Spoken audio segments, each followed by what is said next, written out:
same. Yeah, I just speeded up because there was nobody there. Someone could come out of one of the buildings, and because it's a pedestrian crossing, and then they just walk turning in. left. So you want to turn left. So when are you going to put your signal on, Tony? Better now. Yeah. Brilliant. Yeah, but if somebody came out of the buildings, they'd actually stop at the cross.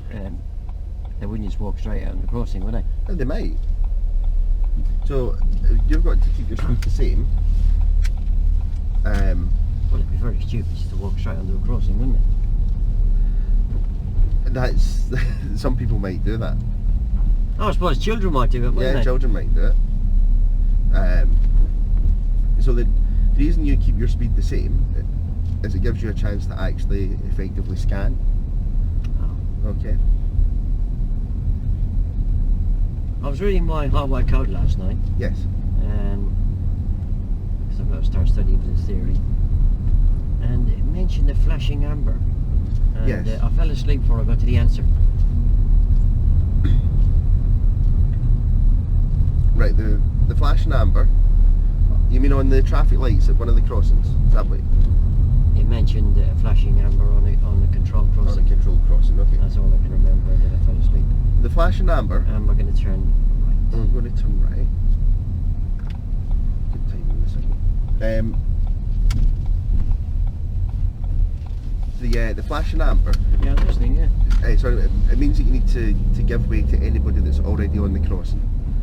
So if there was somebody already walking across the crossing and the flashing amber starts, yeah, you would need to let them go because they've got right of way there. And what? There's nobody standing there. If there's nobody there, then you're able to go. I don't have to wait.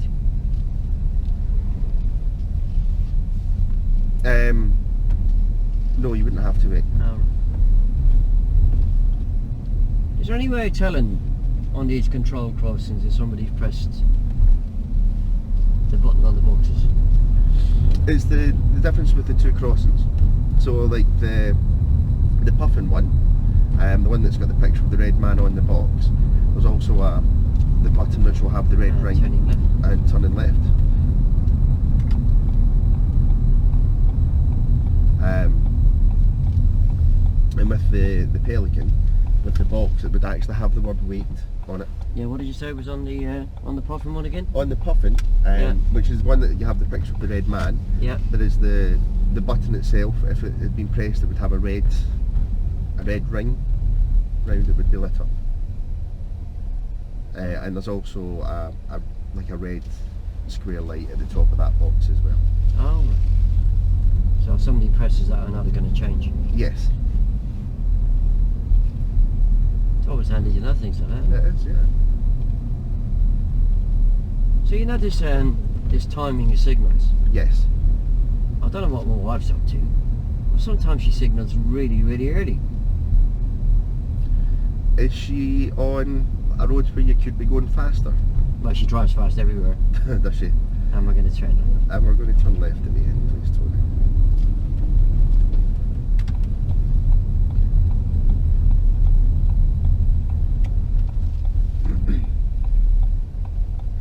That's really good timing with your signal there, Tony, well done. Yeah, on roads where you're going faster, so like a motorway, or anywhere where you've got more speed, you would put a signal on earlier. And turning right. And turning right, please, Tony. Put your signal on now. Is that important then to signal earlier on a motorway? Yeah, it's important because you're going at faster speeds. So having a signal on early gives time for the people round about you to know what you're doing. It gives them more time. Right. Just due to the speed that's involved. Is there any time you indicate late?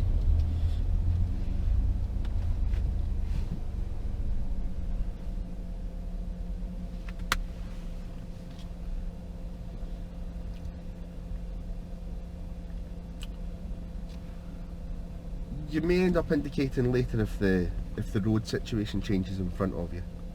What does that mean in plain English to a learner? Something could change in front of you very quickly. A pedestrian could come out, a car could appear,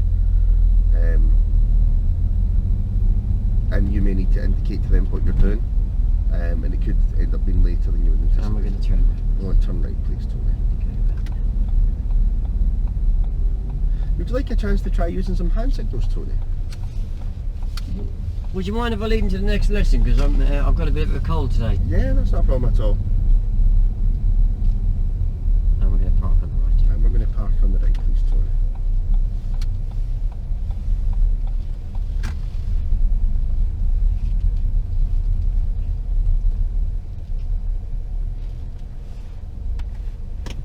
So there's no times where you'd indicate late. It's black and white, is it? No, it's not black and white. What is it? It's grey. Grey. Yeah. So when would I indicate later then? You would indicate late. I'm trying to think. I'll tell you what happened. I was out with my wife yesterday. Yeah. We were going to Tesco's. And she was going to turn into Tesco's. And she indicated before a road like that. And a motorbike pulled out in front of her. Yeah. When did you ask me that? I had the perfect chance with that junction. Is that your answer to my question? No, that's not my answer to your question. Sorry, Tony. You might indicate late if there's like two junctions close to each other. So if you could imagine, if you were driving along here, and that's a junction there, Yeah. and then you had another junction, say 4 houses along. Yeah. Okay. If you were to put your signal on, like back where that first car is, someone might like think, oh, actually he's going to turn left in there. Ah, right. So you would actually wait slightly later. Okay. Right. Have relax. Have Right. roll. Yeah? Yeah. Yeah, you fell into a little trap there, didn't you? Yeah, I did. About thinking I'm going to give him a brief and he's going to remember it all there. Yeah. Even a real pupil wouldn't remember that, because when you give the brief, I'm parked up with the engine switched off, haven't I? Yeah. Yeah, you've got to cover everything on the move, yeah?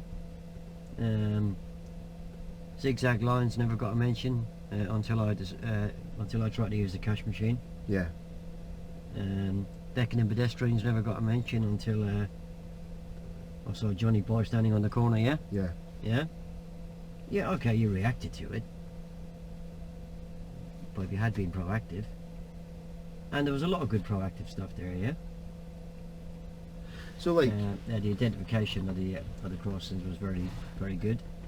You had me identifying pedestrian crossings by the time I got to the third or fourth one, really. yeah. Yeah.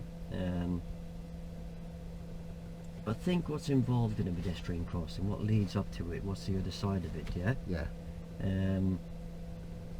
I needed a better explanation why it was important to check the mirrors on approach. Not, pupils are not going to learn anything by this distance and speed rubbish, yeah? Yeah. Yeah? Give it to them straight, yeah? So they understand it completely. Distance and speed means nothing. Yeah. And therefore the examiners are not going to go along with that rubbish either now, because Yeah. they know that pupils won't get understanding from that, yeah? Yeah. We check the mirrors in good time so we know the distance of that vehicle behind us. Yeah. So if it's very close to us, then I can apply the brake lights a tiny bit earlier, yeah? Yeah. That actually gives that vehicle behind me time to react, yeah? Yeah. So obviously changing the wording, so it's not just a case of speeding distance.